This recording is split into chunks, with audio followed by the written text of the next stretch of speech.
Hi guys, Juniper here and welcome back to my legendary playthrough of Skyrim on the Xbox 360. We're currently exploring the Hearthfire DLC, and as I mentioned on the last episode, Lakeview Manor, which is just near to Falkreath, just here.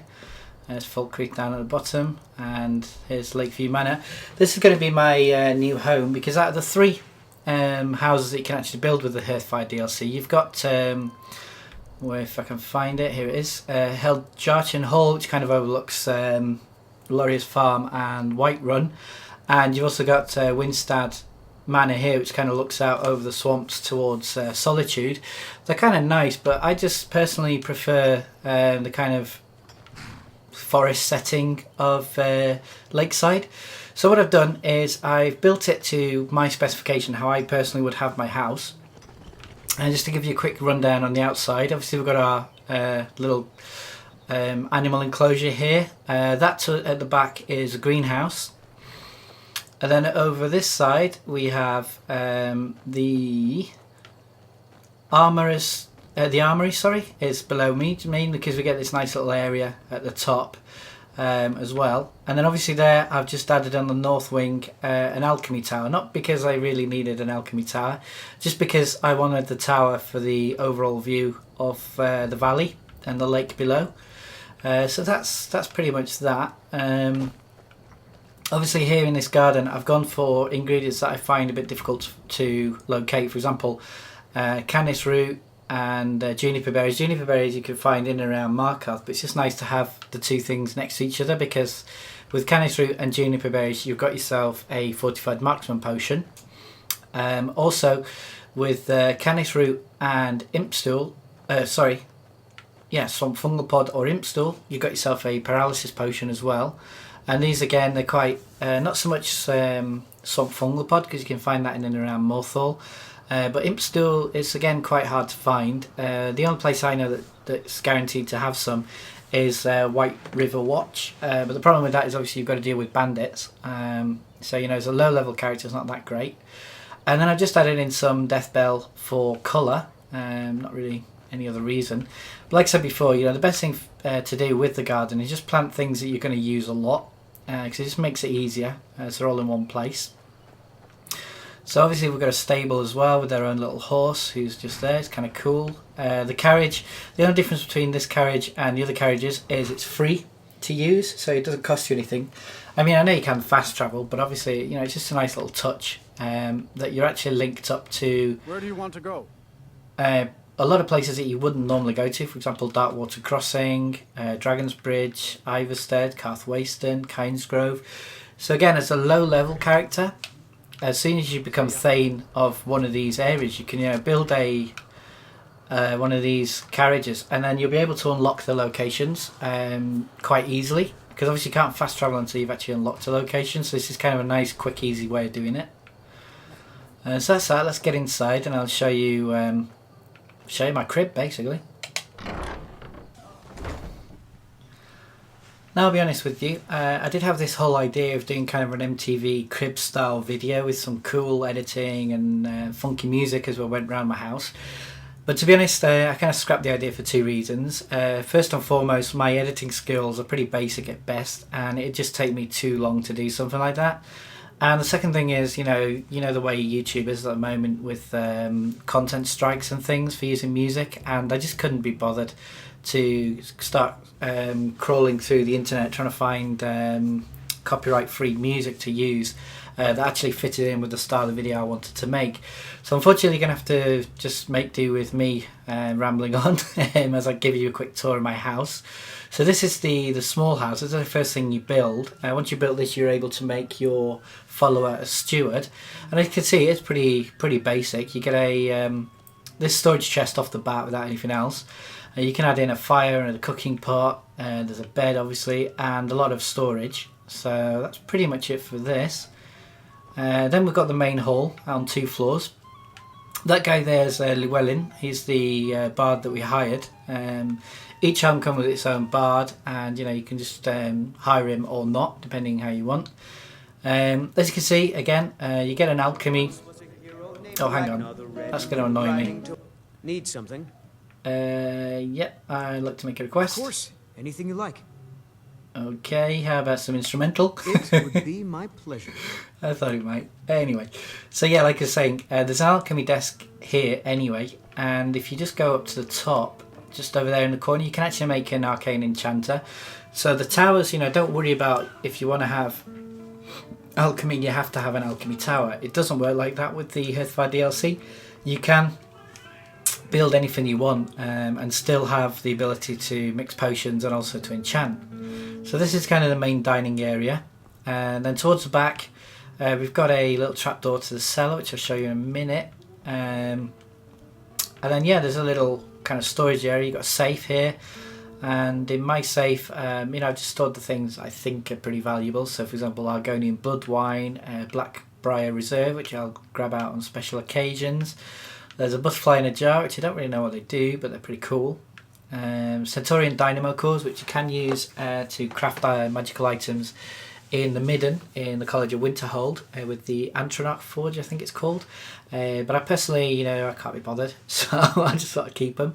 We've got a Debella statue for some random reason. I don't even know where that came from. Doing my cogs, I've got 14 of these because I'm just waiting to trigger a quest where we have to go and find 10 of them. And rather than go crawling through Drumo ruins, I thought I might as well get ahead of the game and just collect them now.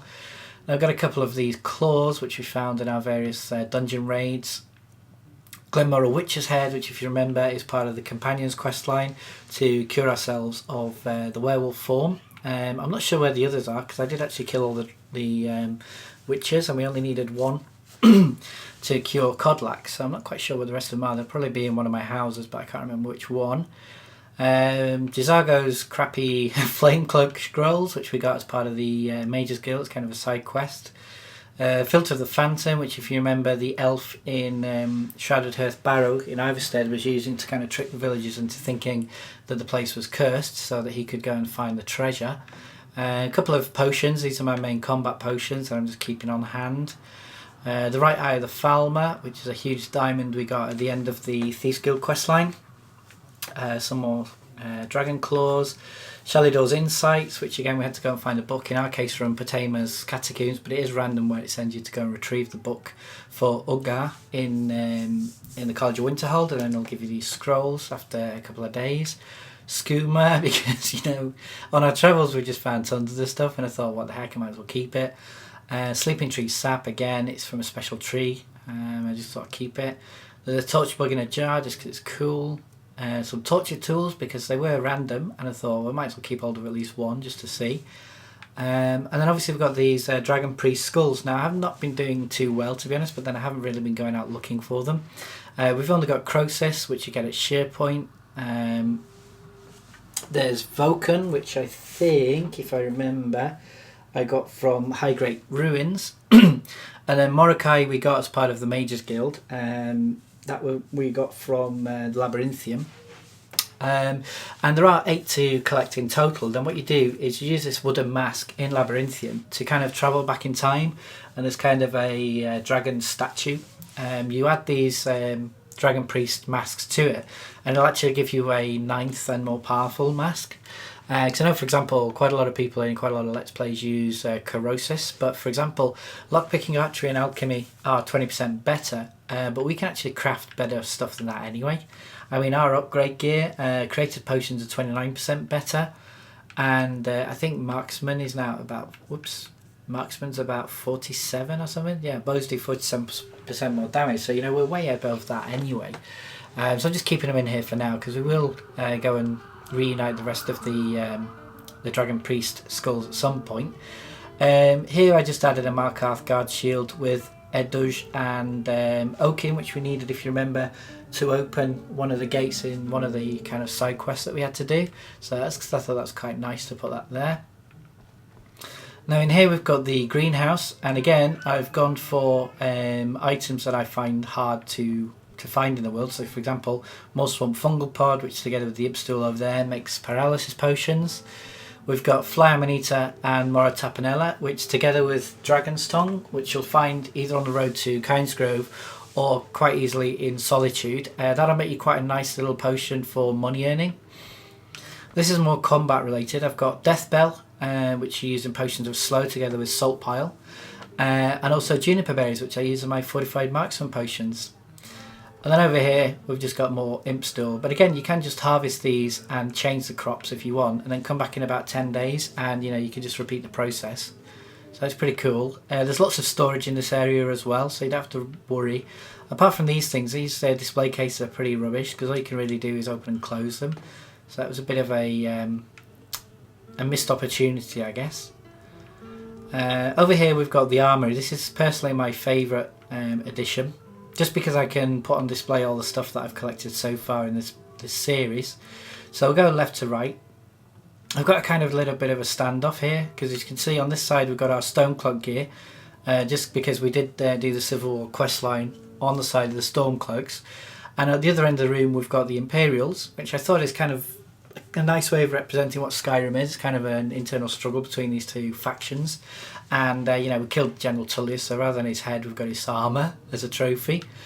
So checking out this rack, we've got Frianal's End, which we got from the Dark Brotherhood quest when we had to go and basically ruin a wedding. We've got a curved sword, again as a throwback to our Redguard character, but also to freak out any Nord guests that we might have at home. This is Chilrend. You get that when you break into Mercer Frey's house, who's the head of the Thieves Guild. It's actually, according to various sites on the internet, the best one-handed weapon you can actually get in the game. It's advised to get it once you're about level 46, because then you get the best version of it. But it's supposedly the best named one-handed item you can get anyway, not including crafting, so obviously that takes it above and beyond. This Ebony Greatsword of Harvesting is there just for the look. It's something that we randomly picked up and I never had a chance to sell off. Here I just put a Solitude shield because I just like the design, with Dawnbreaker, which is a Daedric quest item from Meridia's Beacon quest, and also the Nightingale Blade, which again you get with the Thieves Guild quest line.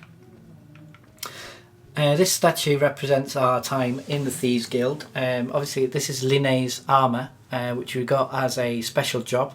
We had to go and shut down the Somerset Shadows, which were a Thieves Guild of elves. So we did that, and I took his armour to represent our time at the Thieves Guild. Next up we've got the Ancient Shrouded armour, which again represents our time in the Dark Brotherhood. And then over here, personally my favourite armour in the entire game, that's the Nightingale armour, which you get at the end of the Thieves Guild questline. It's pretty badass. I mean, it is for me the best armour there is. It's got a cape as well, which is also cool. It's just a shame that you can't remove the enchantments and put your own on there, because that'd be quite a nice little touch, but hey, you can't, so you have to deal with it. Like I mentioned before, that's the Imperial get-up of General Tullius, together with an Imperial helmet that I found in a random dungeon. I don't even remember where I found that one. It kind of has a Spartacus-y look to it. More bows. We've got Dragon Slayer, which is my first kind of dragon bone weapon. I really miss that bow with the Fiery Soul Trap enchantment on it. Next to that we have the Golder Black Bow, which we got from the Forbidden History quest, I think it is, where you have to go and basically defeat the 3 Golder brothers. Each one has a sacred item, so that's kind of cool. Then the Nightingale Bow, which again you get from the Thieves Guild questline. Probably one of the best bows in the game. I know quite a lot of people are quite happy about it. And then randomly a Dragonbone Sword, just to show that, with the Dawnguard DLC you can actually craft Dragonbone weapons. And then over here finally we have the Shield of Isgramor together with Rothrad, which you get at the end of the Companions questline. And Volenrung, which is a Daedric sort of warhammer, and again they just look kind of cool, that's why I added those together. And that's pretty much it for the armour. It's kind of a nice little way of just showing off your spoils of war, I guess, from all the questing that you do. That's the post. So the only thing left to show you really is let's go down into the man cave, or cellar as it's also known. Now the cellar again is a really cool addition, as I'll show you in a minute. It is basically your own personal smithy, which is really good. You've got a blacksmith forge, you've got a workbench there, there's a grindstone there as well. The tanning rack to make leather. You also get quite a lot of iron ore, quicksilver ore and stuff. It's a shame that these little trays you can't actually interact with and place your own ore in there, That'd be kind of a nice little touch, but unfortunately you can't. Then you got a row of safes. There's 5 on this wall and another 5 on that wall, so obviously, you know, storage isn't a problem.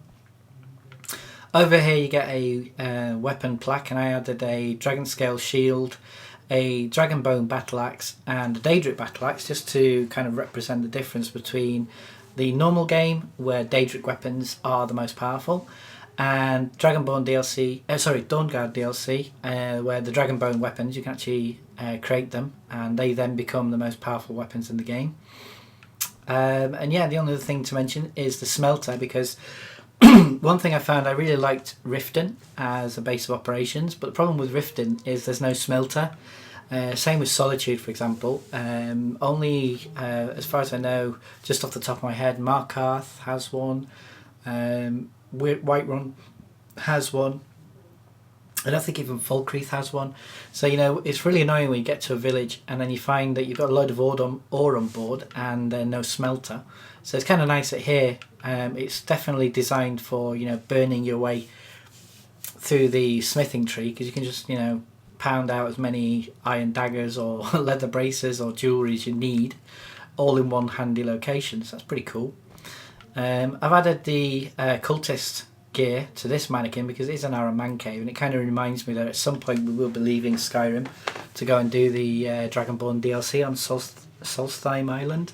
So that's kind of, it looks cool, and it's just a bit of a reminder as well of things to come. And then finally here we've got our own personal shrine. So just like in the Chapel of the Divines in Solitude, you get access to all the various shrines that you could possibly imagine. So depending on what you want to do, for example, if you're going to go do some trading, you could hit up this one, the Shrine of Zenithar, and get 10% better prices. Or if you're a mage character and you're going to go out on about, you can hit up the Shrine of Julianos to give a bit of a boost to your Magicka regen. And it's all kind of, you know, just here. Now, unfortunately, I've left the Carpenter's Workbench here for a reason, and that is we still have 2 shrines left to make. The Shrine of Mora, we need an Amulet of Mara, Silver Ingot and 2 Refined Malachite. I have the items, but I'm leaving the Amulet of Mara because on the next episode we're going to go through the whole getting married thing and also adoption, just to finish off the Hearthfire and bring some life to my new home. And then the Shrine of Talos, I have again everything that I need, but for some reason the game thinks that the Amulet of Talos is a quest item. I'll just bring up my inventory just to show you.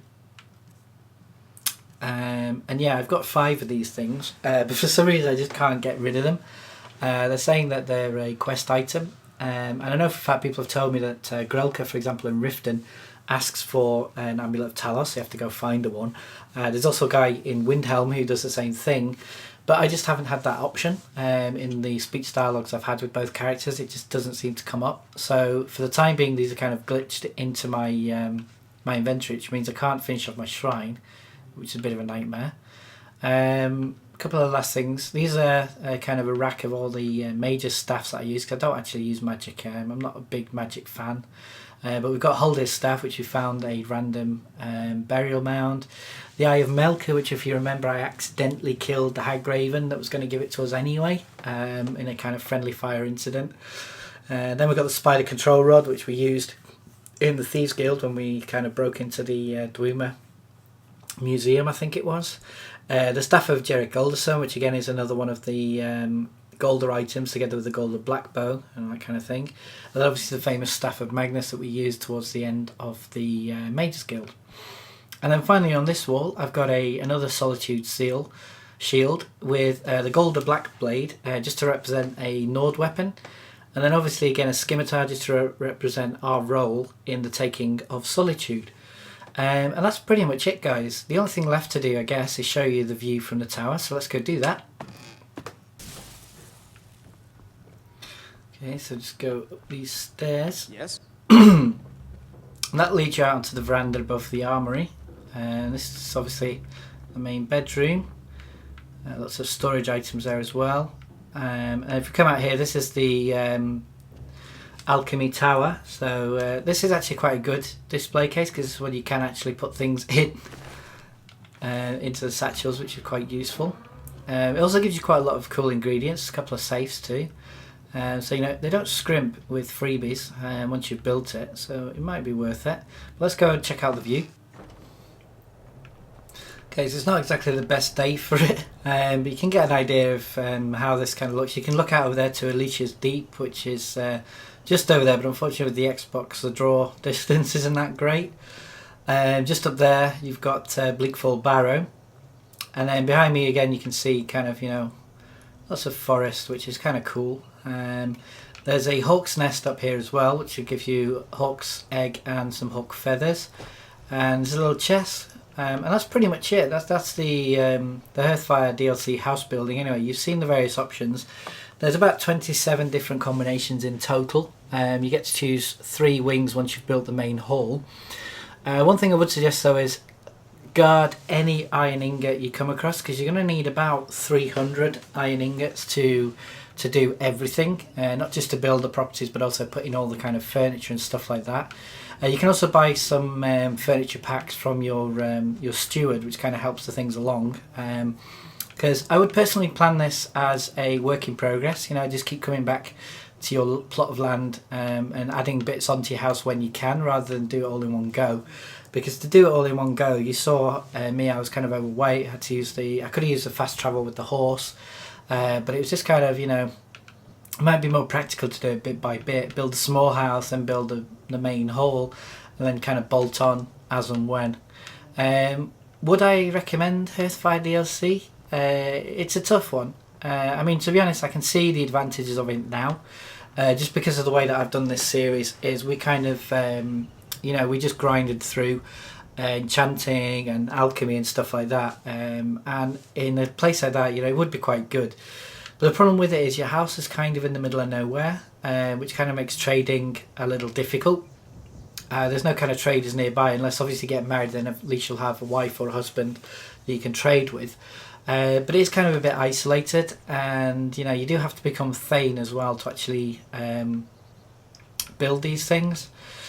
But I guess, I don't know, I guess, I mean, it's cheap enough.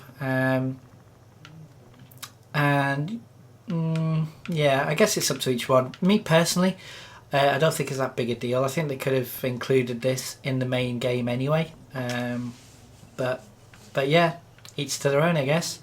So that's it for this episode, guys. Coming up on the next one, I'm going to show you how to get married, which isn't part of Hearthfire. It is part of the main game, but I just thought, you know, it kind of ties in with building our own property, so we might as well fill it with some life.